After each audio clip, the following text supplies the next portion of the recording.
Jabite? Neskúšaj to na mňa francúzsky. Páni si budú prijať? Lacike a ja, jeho brat Puco. Chceme izbu 2. Máte rezerváciu? Vypadám jak indián, že potrebujem rezerváciu.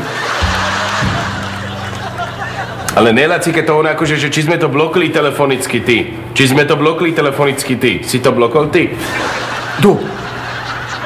Tak to mi je naozaj ľúto. My máme hotel absolútne preplnený. Chlapec môj, ty, ja pamätám tvoj ksicht, pozor. Trpké slzy ty budeš roniť, ty.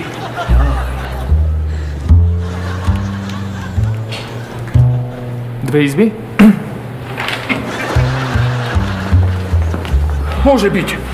No, možno by sa niečo našlo, ale viete, je to veľmi ťažké. Joj, chlapec môj, ty víš, čo je toto? Áno, to sú peniaze. Love chechtáky peniaze. A že koho sú to peniaze, love chechtáky? Že vaše sú peniaze? A že koho môžu byť love peniaze chechtáky? Neviem. No, Lacike, ne? To sú moje tuke. Ty si ma zazolopoval. Ale ne, Lacike, ne, však ja s tým vyjednávam, nevidíš, chlapec? On jedná. Počúvaj. Tvoje môžu byť tie peniaze, ale my potrebujeme izbu 2. 5000? Koľko?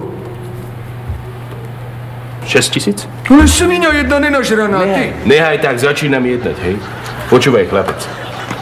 4000. 2 izba. 6000? 4502 izba. 7000. 5002 izba. 8000. Viac jak 6002 izba ti nedá, chlapec, ja. Dobre. 4001 izba. 4000. 4001 izba, to znamená 2 izba, 8000. No vidíš, že sa vieme dohodnúť, chlapec, no nech sa páči. Presne tak. Hneď som tu aj s kľúčikmi. Puco, počúvaj ma sem. Ja už dlhší čas ti chcem povedať jednu závažnú vec. Ja som na teba hrdý, jak ty víš vyjednávať. Lacika, víš, no.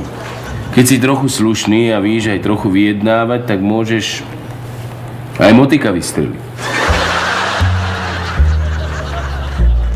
Do.